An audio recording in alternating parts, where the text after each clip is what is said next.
Ops, muito boa noite, muito boa noite. Seja muito bem-vinda ao nosso Encontro de Milhões. E, gente, nosso mês das mães está quase chegando ao fim. Que pena. Mas tivemos mães de milhões aqui esse mês e ainda temos mais duas mães. Temos a nossa mãe especial de hoje. E na próxima terça nós teremos uma mãe de milhões. Essa vai ser uma mãe de milhões mesmo. E depois eu vou contar pra vocês quem é. Agora, vamos falar da nossa mãe de hoje. Gente, eu tô aqui, inclusive, com um livro que eu ganhei. Só pra vocês terem noção, assim, do quanto a nossa mãe de milhões é incrível. A nossa mãe de milhões não só é mãe, como ela é uma escritora. E ela é artista, porque eu acabei de descobrir que quem ilustrou o livro foi ela mesma. É muito engraçado quando você conhece a história das pessoas, você conhece histórias que estão por trás de um simples telefone. Uma caixa tão pequena esconde um talento tão grande, esconde uma pessoa tão grande. Então, vou apresentar para vocês agora a nossa mãe convidada de hoje, nossa mãe de milhões, a nossa querida Magali Teixeira. Seja muito bem-vinda ao nosso Encontro de Milhões, nesse especial das mães. Obrigada a você pelo convite de estar aqui nessa manhã e desse mês tão especial que é o mês das mães, né? Eu fico feliz com isso, e fico lisonjeada de estar aqui com você, sendo prestigiada nesse mês, né? Sim. Porque é uma data tão bonita de ilustrar, né? De deixar com que as mães se sintam tão especiais e que, além de ser mãe, nós temos outras coisas a serem feitas neste mundo. Sim, outras missões, né? A gente falava exatamente sobre missões. Então, Magali, primeiro eu queria que você se apresentasse, gente. Claro. Porque eu já contei para as pessoas que nós temos um livro. Gente, eu tô assim, ó. Esse cabelinho aqui, eu acho o máximo. Conta pra mim quem é a Magali, por favor, se apresente para nossos como é que é o nome? Como é que é o nome da pessoa que está assistindo a gente? Nossos esqueci, gente. Espectadores. Isso. Acontece. Então, eu sou Magali Teixeira, sou mãe de 3 filhos. E, além disso, eu sou professora, escritora e contadora de histórias. Contadora de histórias. Eu faço esse trabalho no município inteiro, fora do município. Nas cidades, por onde me chamarem, eu estou indo fazendo contação de histórias. Porque, além de contar história para os meus filhos, né, desde pequenos, eu também saio contando história para todas as crianças. E, quer ou quer não, enquanto professora, enquanto contadora de história, a gente se torna mãe, porque a gente ensina, né? E o que mãe faz? A mãe ensina a lidar com a vida. A mãe ensina a se estruturar na vida, né? Sim. Se caiu, levanta, né? Se deixou fora do lugar, arruma, né? Então, assim, a gente também tem, né, essas missões enquanto pessoa, enquanto mãe. A gente vai estendendo isso para fora também. Então, esse trabalho de escritora já tem um tempinho, já vai fazer uns 4 anos.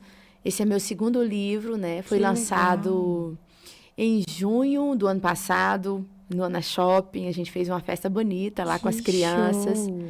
E com a apresentação de contação de histórias. E me conta aqui uma coisa, de onde veio essa ideia de contar? Porque, assim, quando você fala contando histórias, né, contadora de história, eu lembro muito da minha infância. Porque quando eu era criança, a gente tinha muito... Eu lembro que era até Dalci, eu acho, o nome da professora. Sim, eu conheço. Isso. Gente, e ela era uma contadora de história. Sim, ainda é. E tem anos que eu não vejo. Ela foi minha professora por muito tempo. E aí, sempre que tinha evento na escola, tinha um evento no colégio, tem um município, e tinha um evento que chamava Expo Show. Sim. E aí ela sentava e ela contava a história daquele dia. E a gente fazia... Então, quando eu lembro em contar história, aí eu olho para os meus irmãos. Os meus 2 irmãos já vieram de um mundo que já não se conta mais histórias assim. Sim. E aí já não se fala mais. Porque eu lembro que eu chegava em casa e eu tava deslumbrada. Eu achava incrível. E hoje, não. Hoje as pessoas parecem que não contam mais história. E de onde que veio, assim, essa paixão por contar história? Na verdade, ela surgiu lá com as minhas crianças, em primeiro lugar, né? Foi. Porque antes de ser mãe, eu era professora. Sim. Né? E professora sempre gosta de muitas histórias, gosta de livros, Sim. né? E eu eduquei os meus filhos a sempre valorizar a leitura. E, além disso, eu sempre tive uma imaginação muito fértil, assim, enquanto criança, né? Sim. Então, eu tenho muitas histórias na minha infância, muito engraçadas, muito curiosas. E em sala de aula eu sempre contava isso. E para os meus filhos, eu fui contando essas histórias, eu começava a história e esperava eles terminarem a história. Que legal. Então, assim, e aí agora? O que você acha que poderia ter acontecido? Então, agora você inventa o final. Agora você vai continuar a história. Né? Então, assim, eu sempre instiguei os meus filhos a criar. Né? Sim. Eu até falo para minha filha, a mais nova, porque com esse tempo de tecnologia, né? Cada dia é uma novidade. Sim. Ela quer muito ficar no celular. Sim. Então, eu falo assim, filha, vamos criar.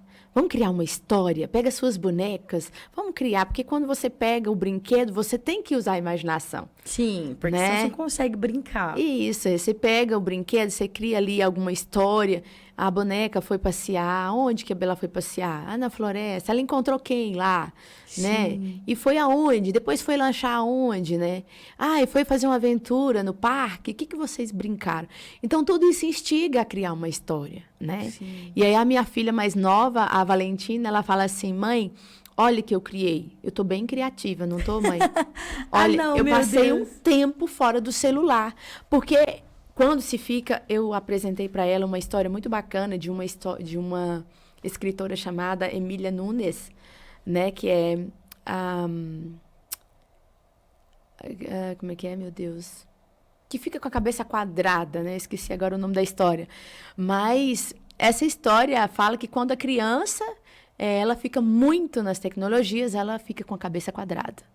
E aí eu apresentei essa história para minha filha. Ela disse assim, né, mãe? Quando a gente fica muito tempo no celular, fica com a cabeça quadrada. Eu não vou ficar com a cabeça quadrada.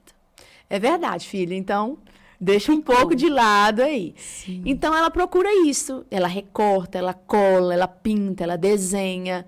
Nossa, sua casa é uma verdadeira feira de... Menina! E assim, a gente também tem lá a questão da música, né? Então, é instrumento para tudo quanto é lá. Tem carrom, tem... Vocês gostam de música? Nós gostamos de música. A gente para, às vezes, a família inteira. Olha, vamos ensaiar, vamos cantar. E aí, os filhos... se aproxima, canta, a filha toca guitarra, o marido toca o violão, o menino toca o carrom, a menininha pega o microfone e a gente faz uma banda. Pronto! E aí cria ali Sim. Gente, e é uma imaginação, assim, que vai ficar marcado, né? Sim, vai. Vai porque essa é a nossa missão enquanto pais também, né? Sim. Enquanto mãe, a gente quer deixar nos filhos uma marca, né, de vitória, de que você realmente pode, né, que sua imaginação ela é poderosa. Sim. E que você tem que usar a seu favor e em favor dos outros também. É porque, assim, se você for olhar, enquanto mãe mesmo, você poder ver o seu filho ali de 17 anos. Você for ter uma filha de 17 anos, né? A sua filha de 17 anos, ela tá numa fase de adolescente, e aí ela ainda participa disso, mas é porque aquilo traz memórias boas. Sim. É divertido, é leve. E o poder da imaginação, quando ele aflora, eu falo porque a minha imaginação, agora eu te conto, é muito fértil. Ela vai. E assim, ela é muito aflorada em relação a muita coisa. Eu gosto muito de escrever, e eu começo a escrever as coisas assim, e vou... E assim, sempre... Só que eu nunca tive o hábito de ler. Eu nunca tive o hábito de escrever para alguma coisa. Escrevia por escrever. Contava ali alguma coisa por contar. Às vezes, quando trabalhava, estava sem o que fazer. E aí o pessoal falava assim, não, vamos escrever sobre... Eu falava assim, não, me dá uma palavra. Sim. E a pessoa me dá uma palavra e eu escrevo uma história com essa palavra. Sim. E aí a gente vai escrevendo, a gente gosta muito disso. E aí eu olho para uma maternidade, para uma pessoa que gosta disso. Sim. Você transforma os dias das crianças, assim, dos seus filhos, antes de qualquer outra coisa, em dias completamente diferentes. Sim. Uhum. E quando você ainda vai para a escola, quando você chega na escola, eu acho que as crianças saem dali deslumbradas, porque eu saía deslumbrada, gente. Na minha época tinha muito fantoche. Sim. E a gente conversava, e ela conversava com esse fantoche e parece que a boca dela era normal. Assim. E do nada o fantoche falava e ria. Sim. E, gente, é uma capacidade que não dá para explicar. É verdade. A história, Carmiele, ela veio desde os primórdios, né? Assim, ela sempre existiu, a história. Então, história do Brasil, a história das pessoas enquanto homem, né? E o homem vem evoluindo, né, o tempo todo. E as histórias também, elas se evoluem. Mas existem histórias lá atrás que a gente precisa resgatar e deixar que as pessoas agora da modernidade saibam, né, o que acontecia no passado. Sim. Né? Como viviam as pessoas no passado, né? Então, é interessante porque quando você conta a história, você está deixando ali na pessoa uma experiência de vida. Sim. É uma experiência de vida anterior à dela. Né? Sim. Então era assim que vocês viviam? É igual ir pra escola. Tem aqueles videozinhos que o pessoal faz agora no Instagram. Sim. Que desenha, né? Que faz o menininho lá e vai contando a história ali do menininho. Sim. E coloca uma voz infantil falando. E aí conta, quando os meus pais iam pra escola. Aí tinha que atravessar o córrego, não sei aonde, que a sacola era que a mochila era de sacola. Sim. E que passava a serra e que descia a serra. Aí você vai olhando aquela imaginação. E aí entra aquilo que você disse, né? Da criança de hoje imaginar assim, nossa, mas como que ele ia pra escola desse jeito? Como a mochila era uma sacola? Sim. Olha, a gente pode perceber também em relação... A gente teve que criar muito, né? Eu te digo, numa época que nós precisamos criar enquanto pais, que foi a pandemia. Sim. Né?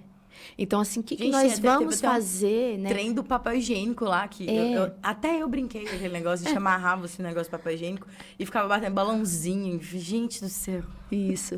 Então, assim, enquanto pais, o que nós vamos fazer para que essas crianças se entretenham, né?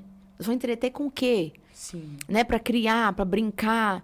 Porque a gente não pode sair muito, não pode ficar em casa, não pode ir para a rua, não pode tomar um sorvete, não pode passear. Principalmente naquela época mais séria, né? Mesmo. Do lockdown. Sim. E tal.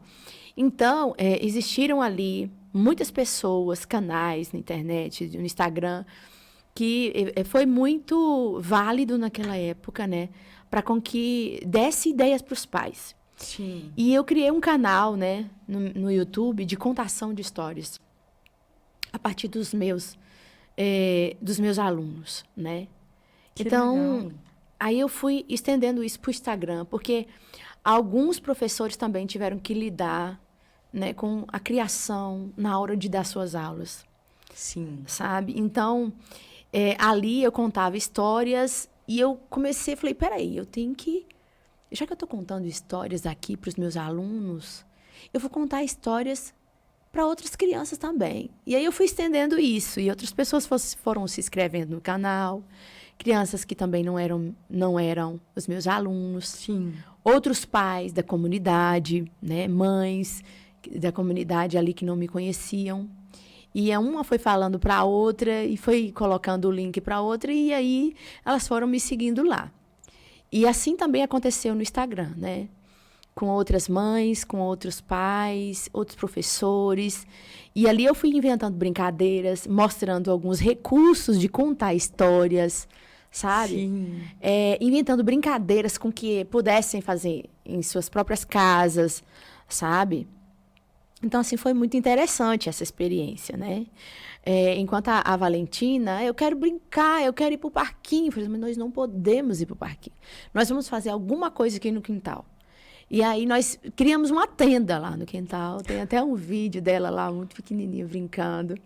Né? Então, assim, a gente fez uma tenda lá e aqui vai ser a nossa casa. Vamos inventar que a gente está no acampamento, né?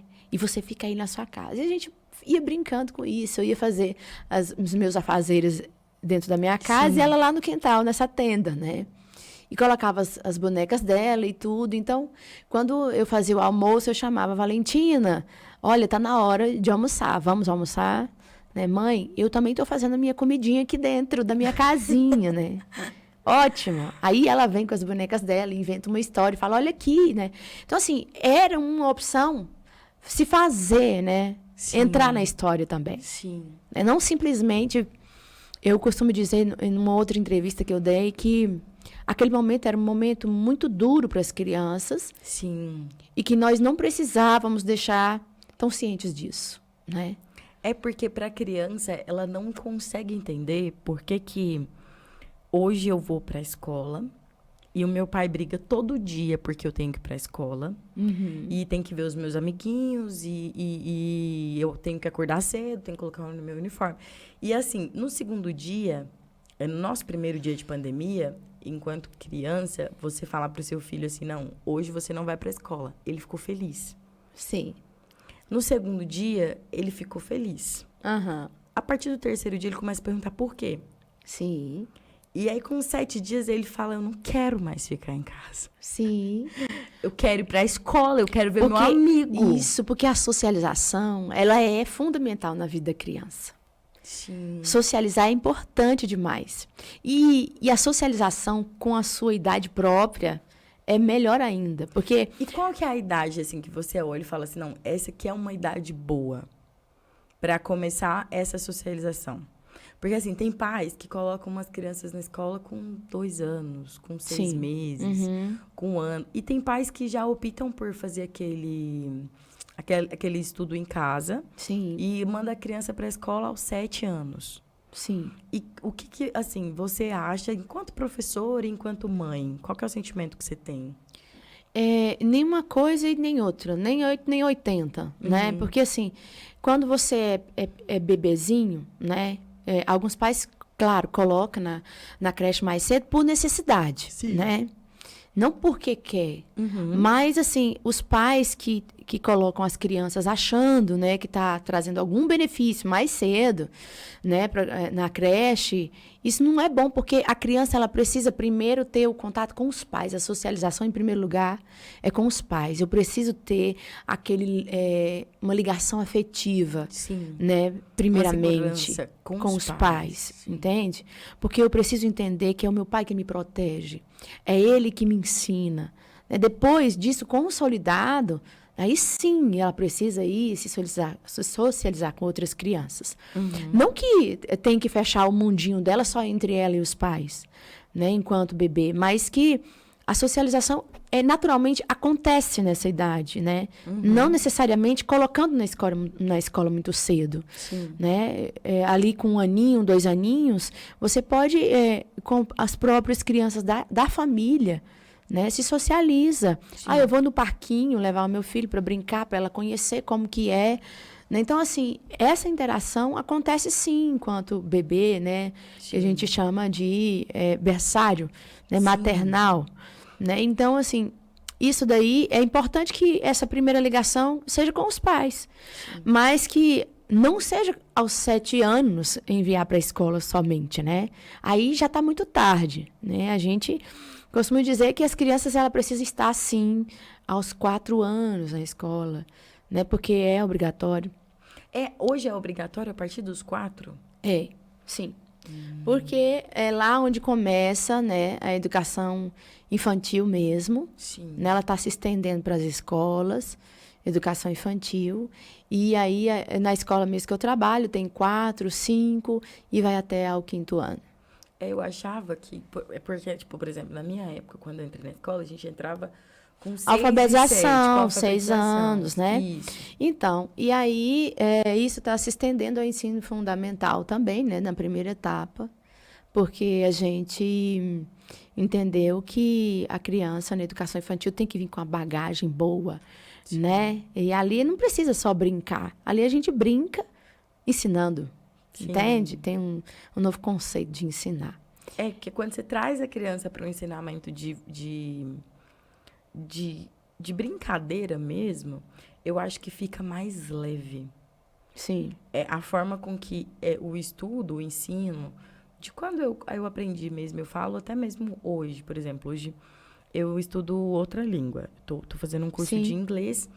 E, assim, eu tenho uma dificuldade muito grande eu tenho déficit de atenção. Então, eu leio uma palavra agora, aí eu virei a página. Sim. Eu não sei escrever ela. E aí eu fico com aquilo, vai, vem 10 vezes. Uhum. Eu consigo... Esse ano a gente viajou, ano passado, eu viajei pra praia com meu irmão. E aí, estava passando num determinado passeio, a gente passou tudo no cartão de uma pessoa só e depois a gente dividiu. Pegou o cartão dele e ele falou a senha. Aí eu fui no cara para poder passar o cartão pro passeio que eu queria fazer.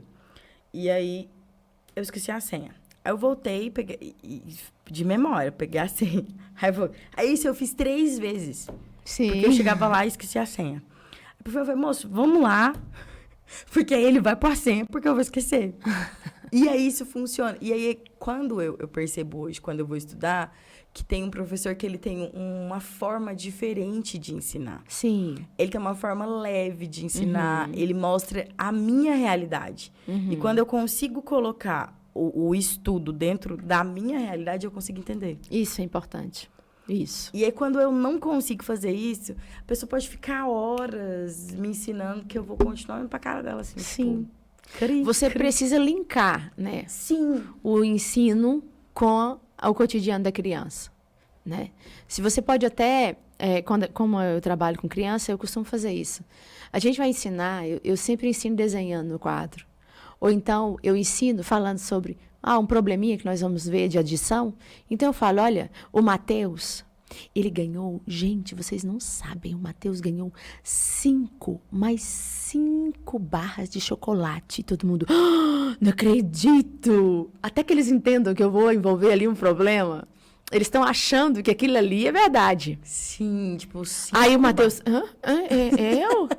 Sim, gente, o Matheus ganhou 5 barras de chocolate. Só que ele comeu 2 inteiras, porque ele estava com tanta vontade de comer chocolate. Eu?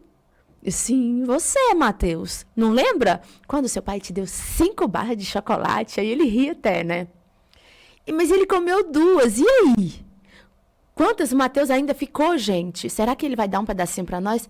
Ah, tia, 3, né? Não é possível que vai sobrar nada para nós. Ele tem que trazer um pouco.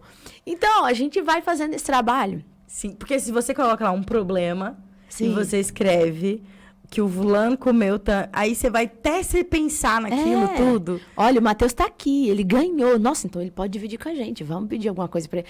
Então, assim, na cabeça da criança passa um monte de coisas. Sim. E eu gosto de ensinar, assim, brincando mesmo, né? Que legal. Levo caixa de brinquedo para as crianças. Eu vou aqui apresentar hoje a letra B. Eu levo uma caixa de brinquedo para a sala, né? Eu vou ensinar a letra D. Foi esses dias que aconteceu. Então, eu puxo de dentro da caixa um dinossauro. O que vocês acham que tem aqui dentro? É um animal, mas é um animal que não existe mais hoje. É um bicho muito, mas muito grande, gente. Tia, não pode ser grande, tá dentro dessa caixa, né? E é bom que as crianças hoje são muito diretas. Né? Aí a gente fala assim, não, mas eu tenho aqui dentro uma miniatura de um bicho que era daquele tamanho, daquela época. Então, aí, eles vão lá na mente deles e buscam esse animal. Já sei, só pode ser um elefante. Não existe mais hoje, né? Então, eles imaginam um animal maior que eles conhecem, Sim. né? Porque tem isso também. A criança, ela só pode falar aquilo que ela conhece. Sim. Quando eu vou falar para a criança de uma coisa que ela não conhece, ela fica ali no vago. Tipo assim, né? O que você tá falando? Se eu vou falar de morango e a criança nunca comeu morango, ela não vai fazer muito sentido para ela. Sim. Então, se eu vou ali na sala, né, ou então na minha casa, e eu falo de uma receita legal, olha, vou fazer uma tortinha de morango para vocês hoje. Vocês não sabem? Olha, aí eu invento ali alguma situação, vocês vão dizer, mas o que é morango? Que gosto tem? Que cor é? Entende? Sim. Então, para que a criança, ela fique marcado, ela precisa conhecer, né? Então, eu mostro ali o que eu vou trabalhar, eu coloco na boca de cada um, toma um para você, toma um para você. Gostaram? Meu Deus, mas que delícia! Eu nunca tinha experimentado essa fruta. É muito gostoso. E às vezes o pai e a mãe deu. Aí agora a gente vai fazer a receita, entende? Sim. Então, é isso que a gente precisa fazer. Não só na escola, mas também em casa. Sim. Sabe? Eu deixo minhas crianças experimentar para depois elas caminhar sozinhas. Não, muito interessante. Assim, e é engraçado que você faz do seu dia a dia, do seu ser mãe, do seu ser professora, do seu ser leitora, do seu ser escritora, uma verdadeira brincadeira. De verdade. Sim. Com muito gosto, até mesmo porque dá pra ver nos seus olhos assim o quanto eles brilham quando você fala disso e do ensinar e do partilhar. Sim. Eu acho que é uma coisa assim que não dá pra descrever. Pra descrever. Sim. E só pra você que sente mesmo, pra saber que não tem como. E a gente pode falar também da questão mais séria, né? Às vezes alguns pais estejam escutando e falam assim, brincar, nem sempre é fácil brincar com criança, é muito difícil. A gente também tem as coisas sérias para ensinar, né? Sim. Mas que seja, assim, um momento leve de ensinar, né? Por exemplo, em casa, eu também sou brava em casa com os meus filhos, né? Porque a gente precisa mostrar para a criança que a brincadeira não é que você está dando liberdade, mas que ali também você está ensinando. Sim. Né? E em casa a gente chama atenção, assim, olha, os brinquedos estão fora do lugar. Vão lá e junta todos, né? Sim, você corrige também. Isso. Olha aqui, esses livros, a sua escrivaninha tá uma bagunça. Vamos arrumar isso daqui, né? A cama já arrumou, já escovou os dentes, né? Então, assim, enquanto mãe, a gente precisa sim fiscalizar mesmo. A gente precisa ir lá e dizer, né, o que precisa ser feito. Olha que a rotina.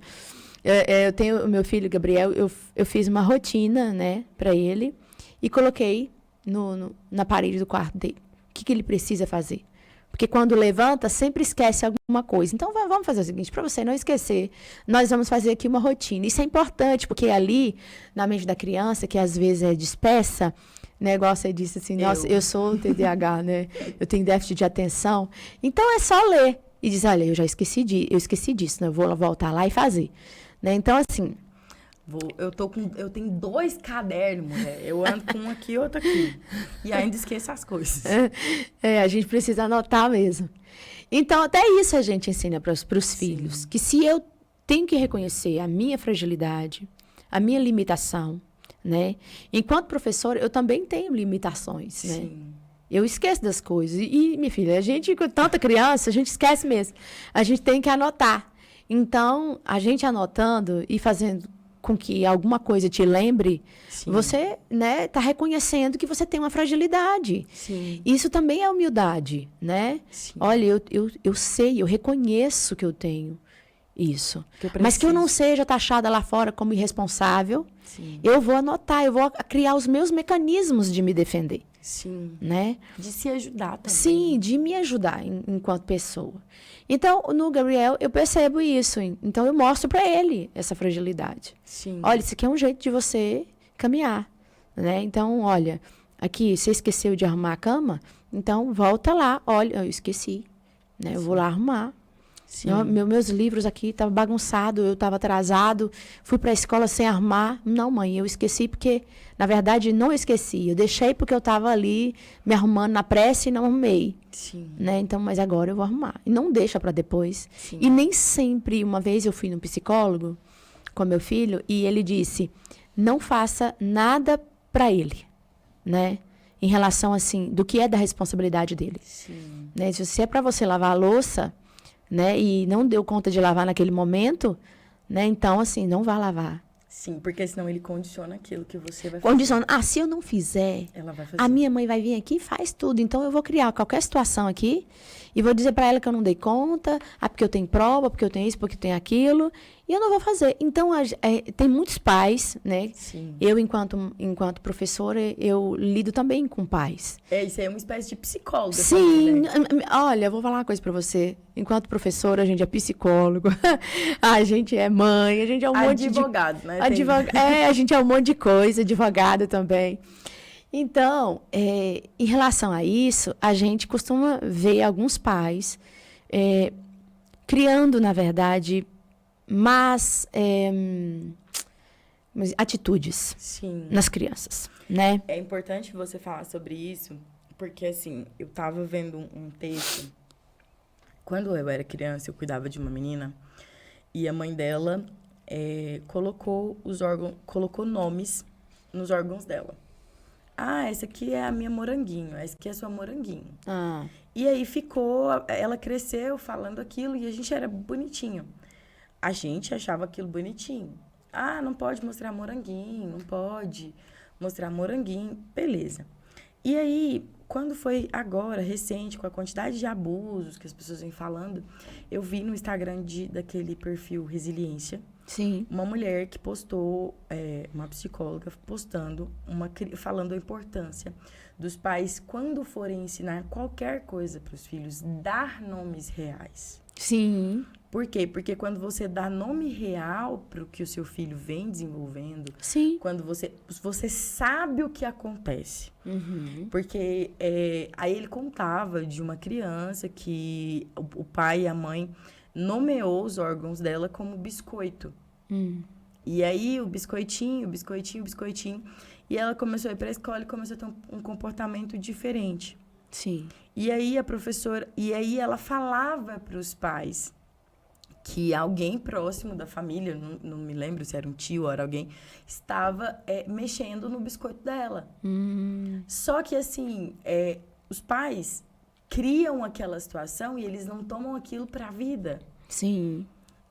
Não entenderam que aquele biscoito que ela estava dizendo é porque ela estava sendo abusada. Sim. E aí a professora, que notou o comportamento dela estranho, chamou ela para conversar, porque notou uma tristeza. Sim. E aí, por trás dessa tristeza, a professora descobriu que a criança estava sendo abusada. Uhum. Aí a criança chamou os pais para conversar. E a criança gostava da professora, e aí ela conta que ela sempre chegava e dizia para a professora. Porque ela contava para os pais e os pais não faziam nada. Sim. E aí ela contava para a professora e não fazia nada. E aí um dia a professora falou assim, cadê seu biscoito? E aí quando a professora perguntou, cadê o seu biscoito? Ela mostrou que eram os órgãos dela. A professora ficou em estado de choque, chamou os pais, explicou. E aí os pais falaram, por que você não me falou? Só que a criança vinha falando há muito tempo. Sim. Só que você não... Assim, os pais não deu o nome certo. Certo. E aí entra muito essa questão de no ensinar, tanto dos pais, quanto... Porque é uma responsabilidade gigante. Sim. Porque quando uma criança chega à capacidade de um professor conseguir entender e saber que tinha meses que a criança ia levando aquilo, que aquilo estava sofrendo. Isso é tão real que enquanto professora, quando a gente vai ensinar, né, o órgão sexual reprodutor feminino e masculino, né, lá nos 6º anos, a gente apresenta. E quando fala o nome dos órgãos, as crianças riem, ficam com vergonha. Sim. Sabe? Então, assim, por que vocês estão com vergonha, gente? Tudo que está aqui é o que nós temos. A gente não precisa ficar com vergonha, né? Aí a gente vai tendo toda uma conversa, né? Por quê? Porque, na verdade, ou os pais nunca conversam sobre isso. Nunca dizem para as crianças. Nunca conversam sobre isso. E eles aprendem nomes pejorativos fora da própria casa, com outras pessoas da rua, né? Ou na internet mesmo, com nomes que diminuem, na verdade, né? Sim. A própria pessoa. Então, aí vem o papel, né, dos pais, dos professores, falar isso, tomar propriedade mesmo. Olha, seu corpo, ele precisa ser conhecido por você, em relação a você entender o que é cada parte, né? Sim. E o nome real de cada coisa, né? Então, assim, na sala de aula mesmo, olha, para você ver, essa semana eu tive uma experiência. Nós estávamos nomeando o nome dos animais. Sim. Né? Ah, que bichinho é esse? Ah, esse é um elefante. Que bichinho é esse? É o leão. Aí tinha lá uma espécie de sapo que era perereca. Sim. E aí, que bichinho é esse? É um sapo. Não, é a perereca. E eles iam, né? Aí, assim, quando a gente está inserido nesse contexto, a gente já entende do que eles estão imaginando. Sim. Né? Perereca. Gente, isso aqui... Tia, mas isso é uma perereca? Quer dizer, eles nunca tinham sabido que a perereca era um sapo. Era uma espécie de sapo, entende? E que perereca era relacionado ao órgão sexual feminino. Então, assim, gente, olha, não é o que vocês estão pensando. Isso que vocês estão pensando chama-se vagina. E a perereca é um sapinho, né? Aí eles riram mesmo. Tia, que é isso? Mesmo? Sim. Olha. Desculpa. Então, é isso que vai acontecendo. Então, nós precisamos, enquanto adultos, né, dizer o real para eles, né? O sentido verdadeiro das coisas. Sim, e assim, faz uma diferença gigante. E o mais engraçado é porque a responsabilidade que é dos pais cai sobre os professores.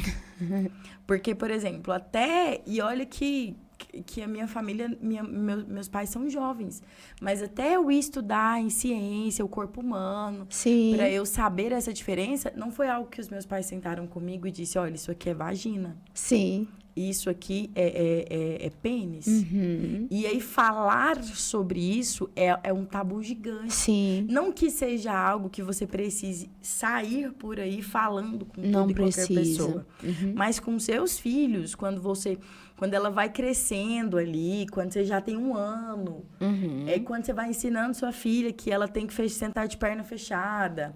Aí fala assim, porque vai mostrar a perereca. Mas e aí? A criança tem naquilo que... Aí, quando ela cresce, que ela chega na escola, ela tem uma outra percepção. Isso.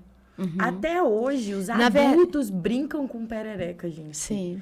Eu tenho pânico, pavor, trauma, assim, horrível.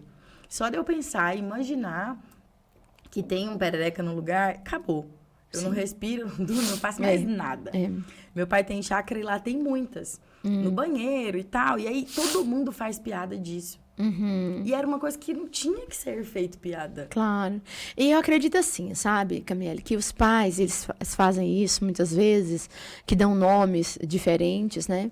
Na intenção de protegê-los. Sim. Né?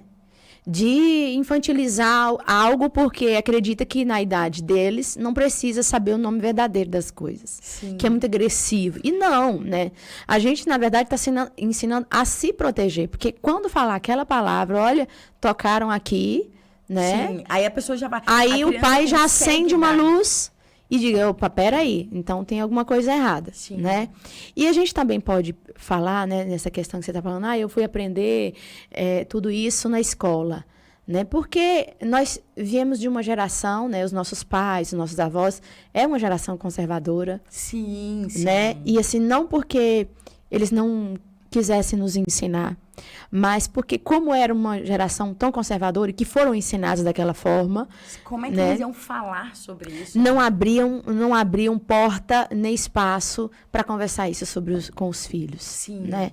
Então, muitos de nós aprendemos mesmo na escola, né? Isso é normal. Não, até sobre questão, por exemplo, de menstruação. Sim. É uma coisa que a gente não... Até hoje, existem pais que não falam sobre isso. Sim. Que não explicam. É verdade. A criança vai chegando ali numa determinada idade, numa transição. E aí o menino não sabe o que é. Para a menina é algo constrangedor. Sim. Porque ela não sabe o que acontece, por que acontece. E aí se depara numa situação que você fica constrangido num todo. Até hoje, as pessoas ainda fazem bullying com isso. Sim. Uma coisa que, assim, é tão normal e que não dá pra fugir. Sim, é verdade. Não é uma coisa que você escolhe, não, eu quero ter ou eu quero não ter. Não, é uma coisa que vai acontecer, é um fato, não tem como mudar. Sim. Mas encontrar essa realidade, e aí eu fico imaginando o papel de professor mesmo, de você ter que contornar isso. Sim. Porque eu imagino que deve ser algo assim, quando eu acho que ser professor é um dom, porque você tem que contornar tudo que o pai faz. Porque os pais vêm para essa direção, e aí vem o professor falando, calma, vamos entrar aqui nesse trilho aqui. Não que os pais estejam errados. Não, mas é porque na cabeça dos pais, aquilo é o melhor a se fazer. Aquele é o melhor caminho. Às vezes, o de se proteger, o de estar em uma determinada situação. Porque, por exemplo, quando um filho, uma criança, uma menina, vai no banheiro e vê ali um papel higiênico sujo de sangue, na cabeça dela alguém se machucou. Sim. E Ou então, quando a menininha menstrua, né? Sim. Principalmente precocemente, a gente vê meninas com 9 anos menstruando, né? Então, tadinha, ela chora porque acha que tem alguma coisa errada, machucou, mas eu não tô sentindo dor e assim vai. Que bagunça que é. Sim. E como você lida com isso, é algo assim, que você tem que ter um discernimento muito bom. Muito. É ali, eu costumo dizer que nós temos na sala 25 famílias, né? Eu tenho 25 alunos. Por quê? Porque ali... 25 histórias. Porque ali é uma semente de cada família, né? E aí, cada família tem um estilo de vida, tem um jeito de educar diferente, tem um pensamento diferente de cada um, né? Então, ali na sala, nós temos uma diversidade, né, de pessoas, de culturas também.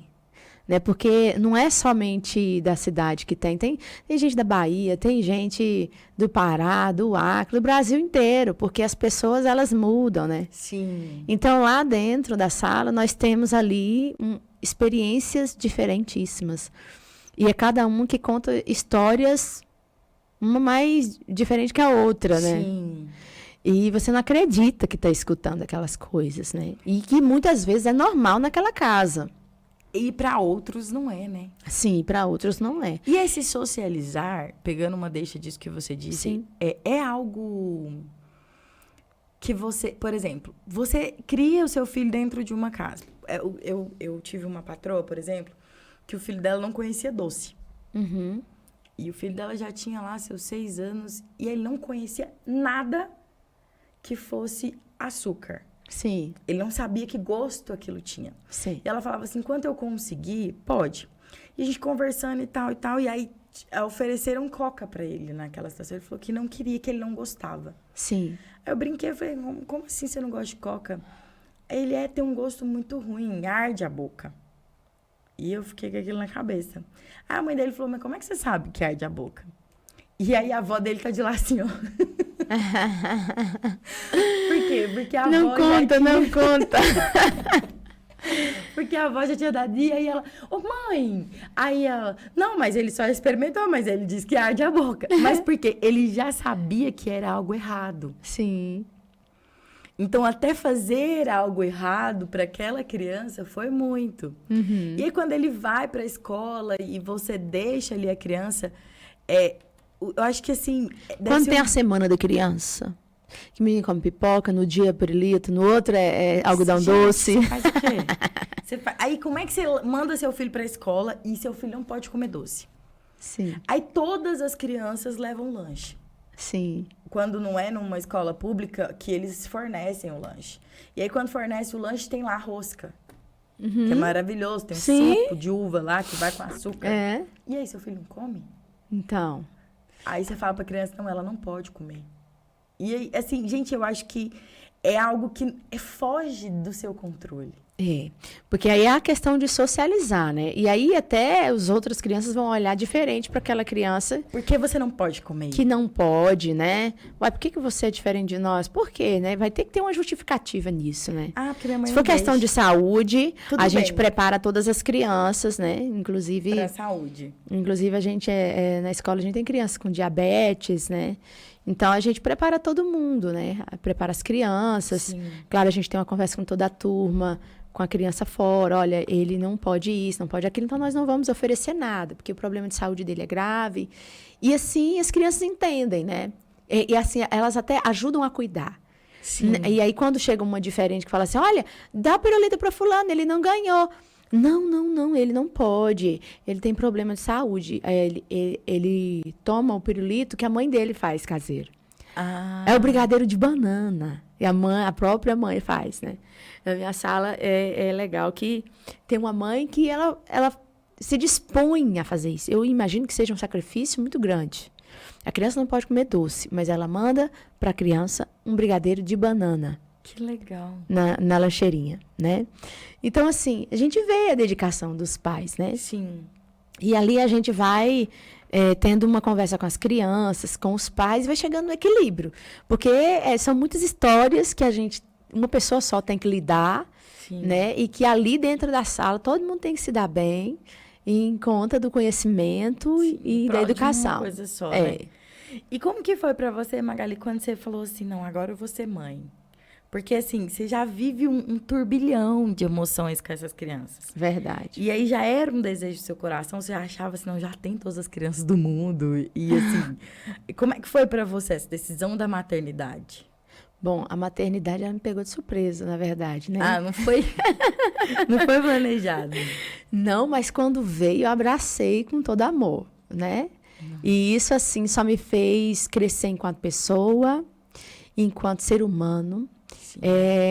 Um dia eu tive uma reunião com umas amigas e elas não eram mães. Sim. Né? Eram todas solteiras. E ela dizia assim, eu tenho muito medo de ter filhos, porque, olha, eu tenho medo de não poder fazer as minhas coisas, de dormir até a hora que eu quero, dormir a hora que eu quero, tá fazendo as minhas responsabilidades e, de repente, ter que largar para cuidar delas, né?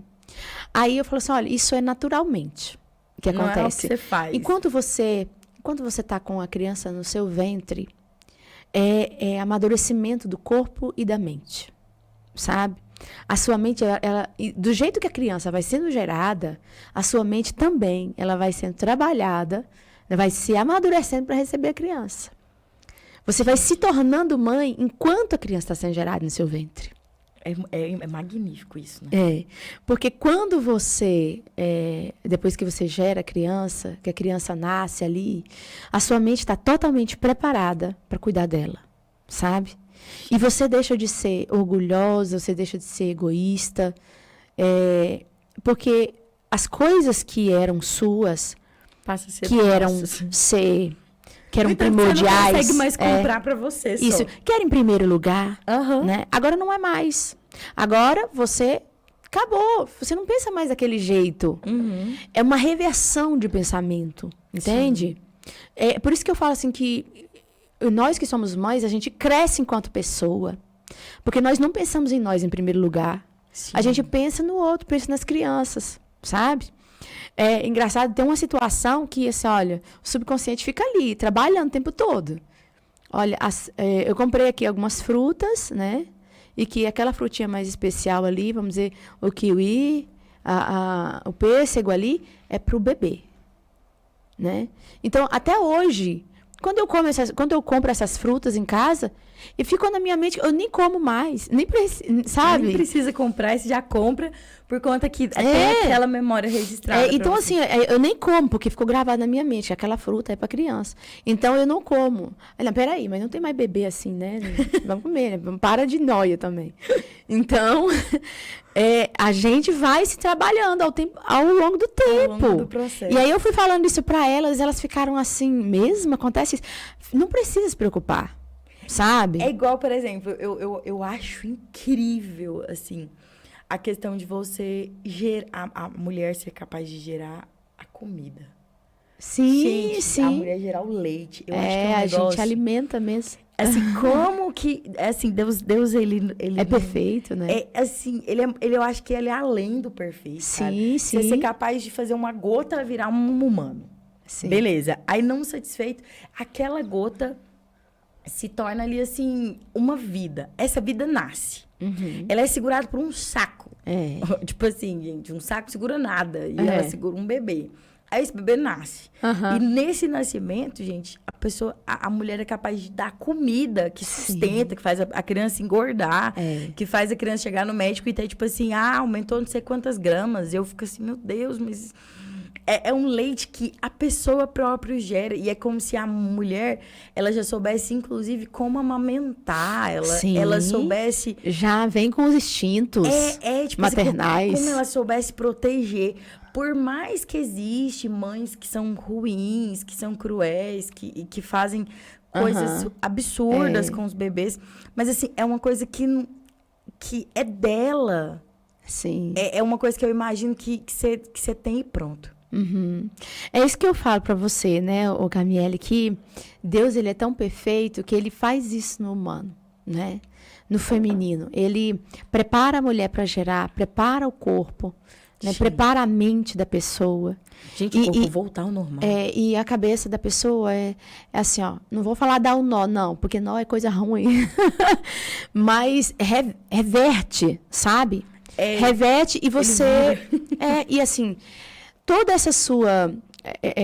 esse egoísmo humano, né, que sai um pouco da mulher, ela também se estende a outras pessoas, sabe? Você acaba sendo mãe não somente para os seus filhos, mas mãe para outras crianças que não têm mães, que precisam ali da presença da mãe. Quantas crianças que nós vemos que não têm pais, que eu acolhi dentro da minha sala. Minha mãe morreu, eu não tenho mãe. Né? Então, assim, a gente abraça, a gente dá um pouco de carinho, tentando dizer, olha, ela não está aqui agora, mas eu estou aqui, né? Eu vou te abraçar. E eu queria também, assim, mencionar um exemplo de mãe que eu sigo muito, né? Que é assim, para mim é um exemplo e também é a que me conduz sempre, né? A gente, voltando aqui um pouco para o lado religioso, eu não posso deixar de mencionar o nome dela, que é a Virgem Maria, né? Eu sou católica e eu a sigo como exemplo de mãe, sabe? Serena, sabe? Teve dificuldades, como nós todas mães temos. Temos os momentos de dor, sabe? Assim, de angústia, de desespero, de não, muitas vezes some, né? De não de não saber o que fazer, né? E se silenciar. E saber ter humildade, silenciar, não gritar, né? E assim, às vezes você tem vontade de jogar tudo pro alto. Sim, tipo, chega. Mas olha, e a gente entende, não é tudo festa ser mãe não, tá? Sim. A gente entende isso. Quando Jesus vai, assim, de encontro ao Calvário, né? Quando ali está chegando o momento daquilo que ele vinha falando que aconteceria, você vai vendo aquela conduta do silêncio que Maria faz. Sim. E aí, se você for olhar isso enquanto mãe mesmo, o quanto aquilo rasga ela. Sim. E qualquer outra mãe gritaria. Verdade. Tipo assim, brigaria, entraria na frente, pegaria aquela cruz com ele, falaria assim, não, eu vou levar com você. Sim. E ela se manteve ali e ela só pedia por misericórdia. Ela só amava ele. Sim. Então, assim, eu acho que é um exemplo que o mundo precisa. Como mulher, como mãe. Isso que você trouxe é mais que importante. Porque, na verdade, a gente precisa ter uma referência, né? Sim. Os pais hoje, eles são uma referência para os filhos. Sim. Né? E ela, como mãe, é a minha referência espiritual. Né? Eu tenho a minha mãe como referência, porque a gente também sabe que os humanos têm falhas, né? Vejo que minha mãe também tem falhas, porque agora, enquanto adulta, eu tenho uma opinião própria, eu tenho um raciocínio próprio, né? Então, assim, a gente sabe que as pessoas são falhas.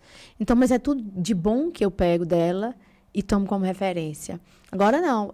Maria, ela é perfeita e eu a sigo como exemplo. Então, todas as vezes que eu tenho um problema na minha vida, eu olho para ela e falo, me ensina. Aqui eu não sei andar. Sim. E a gente vai conseguindo andar na vida, né, com essas referências. E assim, são referências sábias. Verdade. São referências sábias. Nada que uma pessoa que é sábia não possa nos ensinar a dar passos. É verdade. Porque eu acho que é muito difícil. Gente, eu acho que assim, o matrimônio, a maternidade, eu acho que são coisas que são desafiadoras. Por quê? Porque você muda de vida.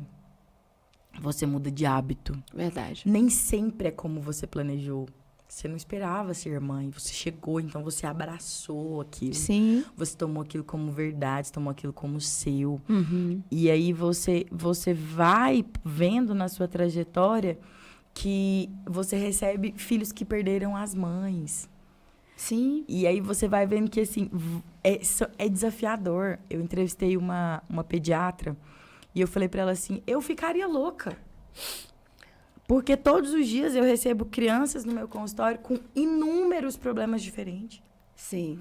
Inúmeras doenças diferentes. Se o meu filho respirasse, eu falei, não. Você já falou, Carmele. E ela falou assim, Carmele, eu preciso separar a maternidade do meu filho, porque senão é impossível.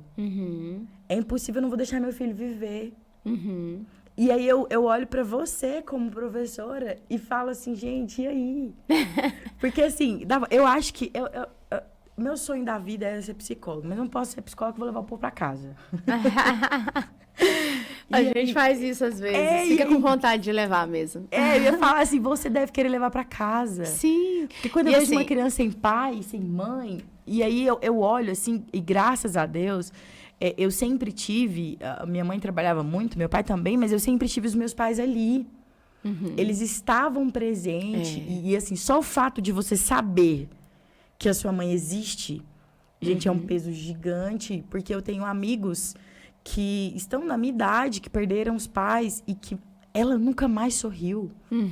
Igual, ela sorri, ela conversa, ela brinca, mas o brilho não é o mesmo. E aí, quando você olha isso, aí você fala assim, Deus, obrigada. Mas aí você olha para uma criança que é um ser tão pequeno, tão ingênuo. Esse mês teve a apresentação do filho da Marília Mendonça. E aí a avó foi e o pai também estava lá, mas assim, gente, e o pessoal fez um vídeo, postou, e quando você olha assim, a criança, ela vai levar um tempo para poder entender que a mãe dela não vai voltar. Sim.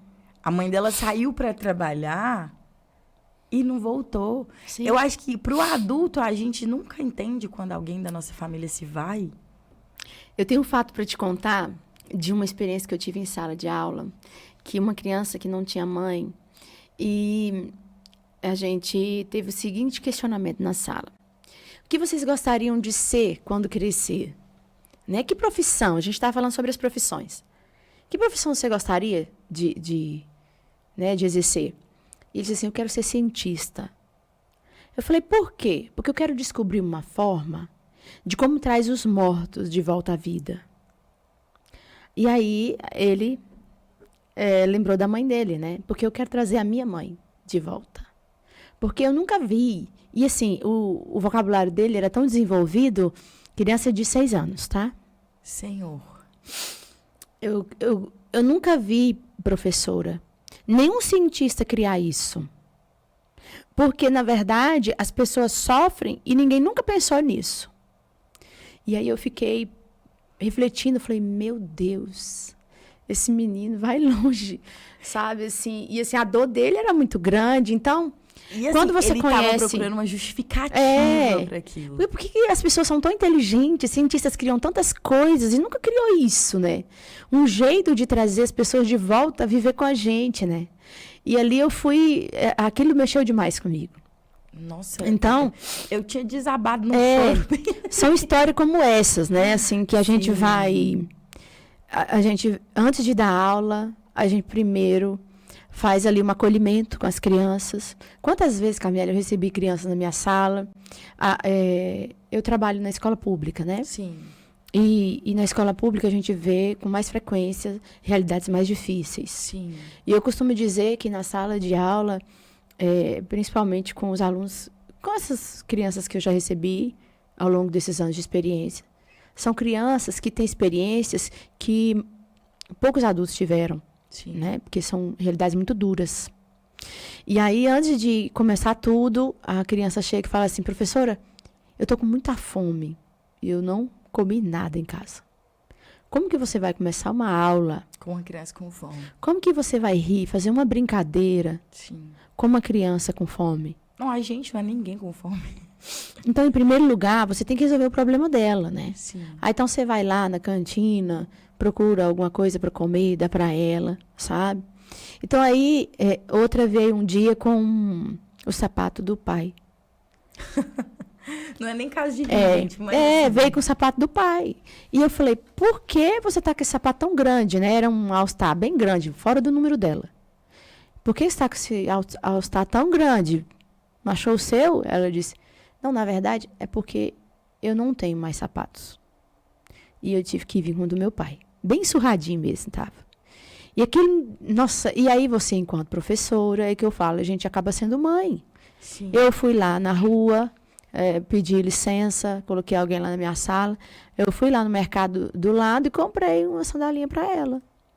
Então, assim, a gente acaba tomando a dor do outro, sim, né? Não tem como. E, em primeiro lugar, a cabeça de uma mãe, quando vê uma criança com necessidade, ela pensa primeiro no filho dela. E fala assim, se fosse meu filho. Essa história do sapato é interessante. Quando eu era criança, a minha mãe era muito... Minha mãe é muito bonita. Mas a minha mãe era linda. E, assim, ela era muito elegante. E ela trabalhava de salto. A minha mãe lavava uma casa num salto agulha. E era lindo aquilo pra mim, aos meus olhos, né? E aí, quando eu comecei a estudar, eu queria ser linda. Só que eu não conseguia andar de salto. E aí, no meu 5º ano, eu ainda estudava no período da tarde, eu botava dentro da minha mochila uma saia e colocava a sandália da minha mãe dentro da mochila. Todos os dias. Porque quando eu chegava na escola, eu tinha que estar de saia, porque as pessoas tinham que ver que eu estava de salto. E aí, uma menina aí, de 5º ano, com um salto 15, gente. Agulha finíssima. Nossa. Parecia uma pata destroncada, mas andava a escola inteira com esse salto. Porque eu tinha a necessidade de conseguir aquilo. Sim. E aí, minha mãe depois ia usar o sapato e falava, gente, mas tá errado. Esse sapato aqui, ele tá torto, esse salto tá torto. E eu fazia a Kátia. Não ia contar que era eu. Um belo dia, ela chegou na escola e ela viu. A mãe falou, essa menina não tem sapato? A professora, essa menina não tem sapato. Ela só vai pra escola com esse salto aí, ó. Como é que você deixa? Gente, a minha mãe, vocês têm noção da vergonha que minha mãe ficou. Tadinha. Porque, assim, ela na cabeça, ela não imaginava que isso ia acontecer. E aí eu falava, mãe, mas é porque... E aí ela ficou muito brava. E se passaram, e assim, hoje eu uso salto desde os 14 anos. E pra mim o salto é algo muito natural. Às vezes as pessoas falam assim, nossa, Carmele, mas você fica o dia inteiro de salto. Porque às vezes eu ponho salto 6 da manhã e vou tirar 1 hora, 2 horas da manhã, que eu volto pra casa. Sim. E pra mim tá tudo bem. Eu consigo ir pra um show e ficar o show inteiro de salto e tá tudo bem. Só que, às vezes, a gente, enquanto criança, tem uma imaginação muito grande. De, tipo assim, não, eu quero isso. Sim. Eu quero aquilo. Igual, assim, na cabeça dela era algo... eu não tenho, do meu pai, tá tudo certo. Mesmo, não tem problema. Eu acho essa ingenuidade da criança algo muito, muito bom. Porque hoje eu me pego... eu não posso ir em tal lugar porque eu não posso usar tal roupa, porque eu não tenho isso, não tenho aquilo.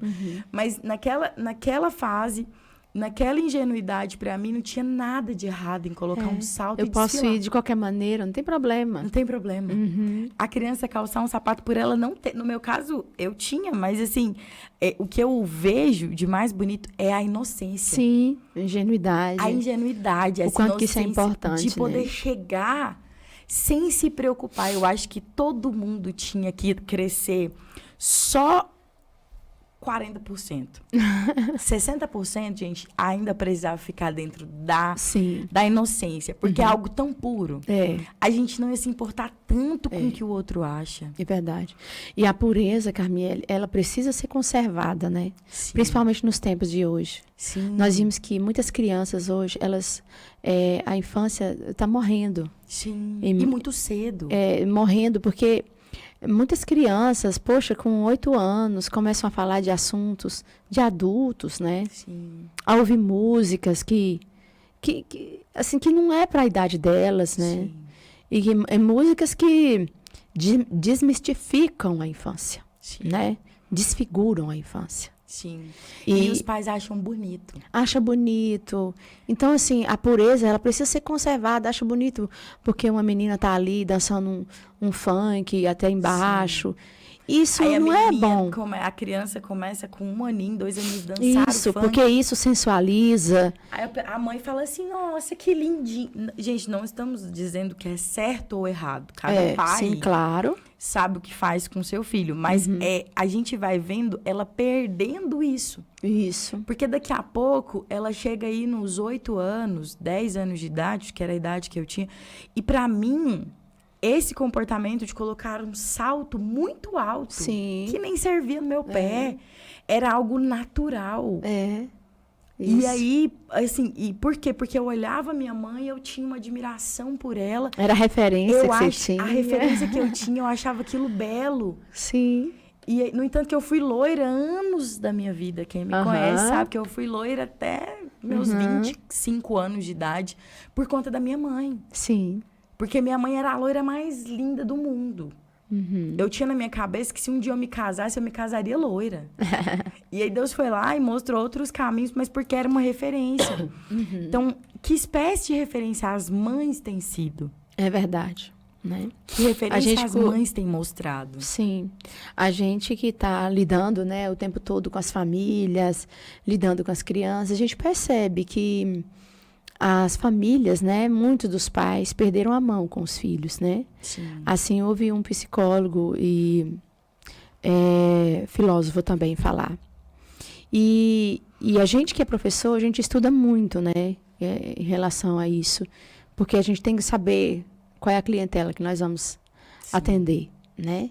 E a gente percebe isso, que há muitas das responsabilidades dos pais estão querendo passar para os filhos. Sim. Aí eu ouvia a repórter falar assim com ele, né, com o entrevistado.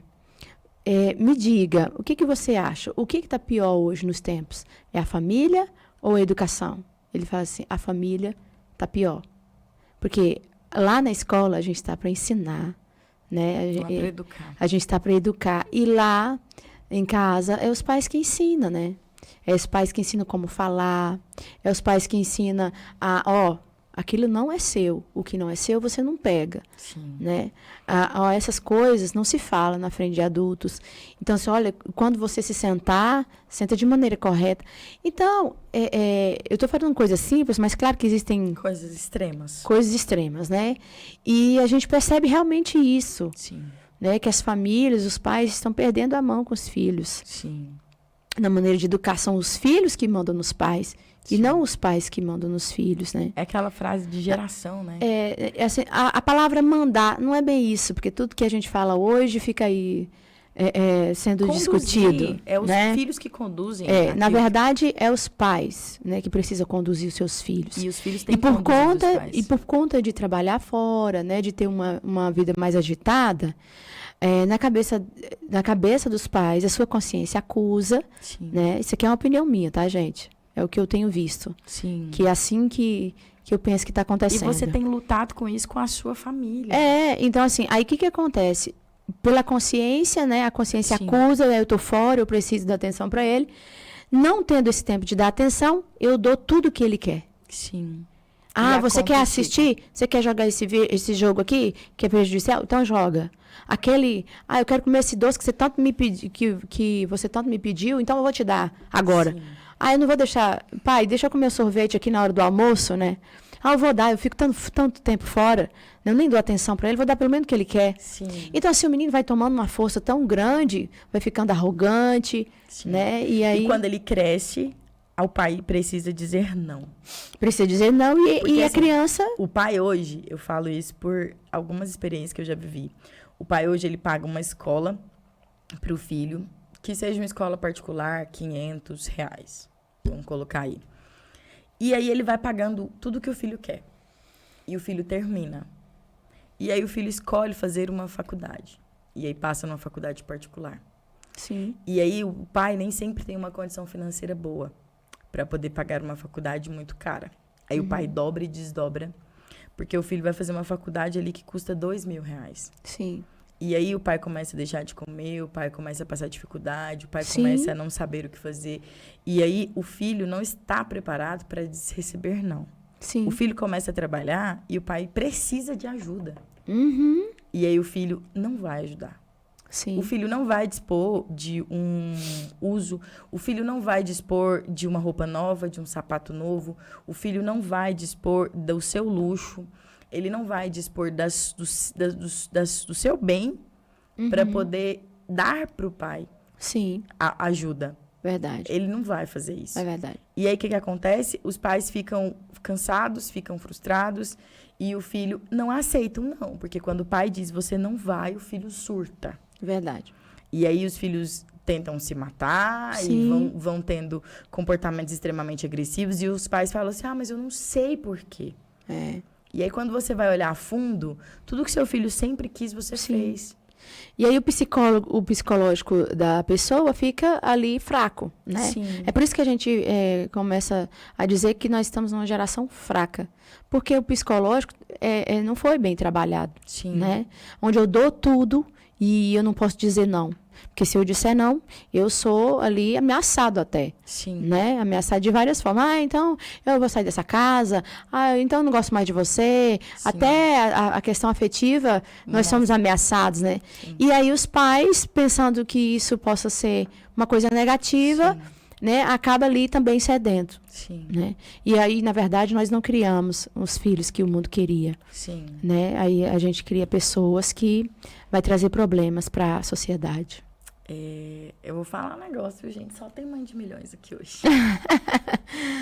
Olha, Magali, a gente ficaria, assim, horas e horas e horas conversando. Sim. Porque, assim, é uma experiência incrível conversar com uma pessoa que tem esse time, que tá ali, que vive uma maternidade diária no trabalho. Sim. Assim como eu conversava com a nossa querida Dalgisa, que foi a pediatra que eu te falei, Sim. conversar com uma professora dessa linha infantil é algo, assim, muito gratificante.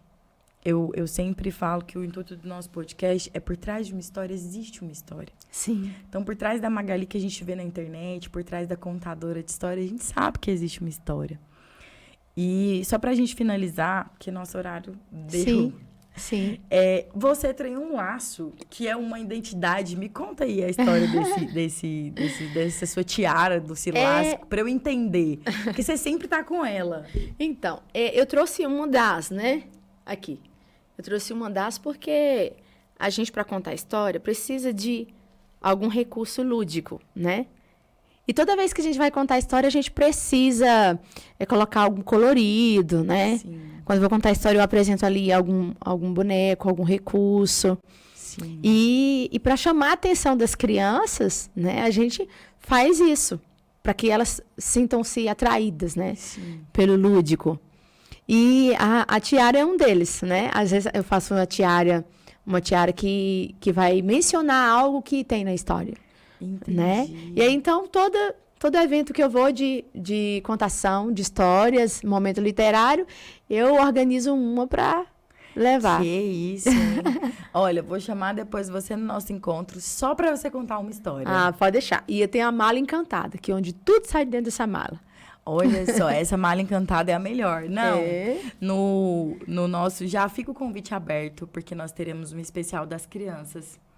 E aí vai ser algo bem legal. Ah, que legal. Vai ser um planejamento bem incrível. Sim. E já fica um convite também para você participar do nosso programa. A gente tem um programa infantil aqui na TBO. Uhum. É um programa super, super legal. Vai ao ar todos os dias. Eu não sei os horários, gente, porque, como vocês sabem, né, eu tenho déficit de atenção. Eu custo lembrar o número do canal aqui que passa o meu programa. Mas eu vou te passar certinho para você poder participar. Eu acho esse trabalho que você faz, assim, é um trabalho incrível. Uhum. Parabéns mais uma vez por esse trabalho, que você possa, assim, contar grandes histórias, porque assim como a Dalcy foi para mim uma referência, assim, de contadora de histórias, Uhum. eu levo ela pra vida, Uhum. eu levo o sorriso dela, a Sim. alegria dela contar, a forma que ela conta, que você possa, assim, tocar essa geração que é tão indefesa. Uhum. Às vezes a gente pensa que não, que são fortes e um monte de coisa, mas pra mim, ou até mesmo fracas, pra mim não, pra mim são indefesas. Sim. Pra mim é uma geração que ela não consegue se defender de si mesma, É verdade. porque elas precisam ser protegidas. Sim. Então, por pessoas assim como você, porque se de 25 pessoas que você cuida um ano, Uhum. você conseguir tratar uma eu não tenho dúvidas de que o mundo vai ser diferente. Sim. Porque por mais que estejamos num futuro de pessoas que serão mais fracas, que serão pessoas mais frágeis, que serão pessoas que vão precisar de um pouco mais de cuidado, a gente conseguiu salvar uma vida. Sim, e que essa vai também contagiar as outras, né? Outras. Sim. Então, assim, parabéns mesmo pelo seu trabalho, que seja Muito um obrigada. sucesso. E, gente, ó, dica, assim, mais que de milhões pra você que é mãe, pra você que tem filho. Eu já folhei, já li as histórias aqui dos pedaços, ela já me contou essa história. E é muito engraçado porque é um livro secreto. Então, tudo aquilo que é secreto é contagiante. E, assim, o que destravou a língua do Beto? Muitas vezes você tem uma certa dificuldade ou qualquer outra coisa, quando você conta isso dessa forma para o seu filho, o que destravou a língua do Beto? A criança fica assim, mas quem é o Beto? Mas o que é isso, mãe? Por quê? Então, assim, esse secreto é algo que instiga a criança. Então, até no nome do livro, existiu todo um cuidado. Sim. Então, para que você aí de casa, pode chamar ela no Instagram dela. Qual que é seu Instagram? Magali Lendo. Magali Lendo. Então, por favor, todo mundo que quiser conhecer o livro dela, conhecer... Ela tem outro livro, né, que você falou? Sim. Antes desse. Então, assim, vale super, super a pena você presentear uma criança com um livro. Sim. Eu acho que é o melhor presente, por mais que seja banal. Aos olhos de muitas pessoas, é algo que pode mudar a vida daquela criança. Um Verdade. livro. Então, mais uma vez, obrigado pelo seu sim. Eu que agradeço, eu quero agradecer a oportunidade de estar aqui com vocês, de estar falando um pouco da minha história, né, para os pais, para as mães, para as mamães futuras. E assim, para você, né? E agradecer por esse momento tão legal, assim, né? Porque o reconhecimento, né, de uma artista, de um escritor, isso é importante, é fundamental para a nossa trajetória, né, enquanto pessoa. E dizer assim também que a Dalcy é minha colega de trabalho, a gente temos um grupo juntas, né, de contadores de histórias aqui no município. E a Dalcy faz história nesse município até hoje. Ela que, junto à prefeitura, ela conseguiu regularizar a lei do dia, né, do contador de histórias. Que legal. Então, assim, ela continua fazendo história aqui, né, e eu aprendo muito com ela. E agradecer por esse povo bonito que está nos ouvindo, nos vendo, né? Sim. E dizer que eu tenho um canal no YouTube também de contação de histórias. Vocês passa lá e se inscreve e coloque as suas crianças para ouvir boas histórias, né? Histórias que vão incentivar a leitura. E tem idade para poder ouvir e ler histórias? Não tem não. Criança desde o ventre até, né, quem tiver de bengalinha. Tá bom, gente? Eu amo ouvir história, então eu não sirvo de base. Magali, então fica aí o convite para você vir aqui no nosso Encontro de Milhões contar histórias. Pode deixar. Porque eu já quero uma contada de histórias aqui no nosso encontro. Sim. Gente, nosso Encontro de Milhões chega ao fim. E, como eu disse no começo do programa, na próxima semana, no nosso último encontro, a mãe que vai vir é uma mãe especial. Não que as outras não sejam, mas essa é uma mãe um pouco mais especial. Vocês vão entender por quê. Mas não percam nada. Quem não se inscreveu no nosso canal ainda, por favor, se inscrevam lá no nosso canal. É muito importante para mim. Deixe seu like, como diz meu irmão. Não deixe de deixar seu like. Mas, antes que eu me esqueça, nosso programa vai ao ar todos os dias, às 10 da noite, no canal 526 da NET, na Claro TV. Tem uma programação incrível. A TBO é uma TV anapolina. Então, assim, existe vários programas com um time anapolino incrível. Tem várias coisas super legais e que você pode conferir tudo de pertinho. Então, nós temos um encontro marcado na próxima semana, junto com essa mãe de milhões, que vocês vão saber o que é. E muito obrigada por ficarem aqui comigo até agora. Antes que eu me esqueça, gente, nós estamos também no Spotify. Então, se você não conseguiu assistir nossa entrevista aqui hoje, só você ligar lá no Spotify que você já encontra a gente. Combinado? Um beijo e até o nosso próximo encontro.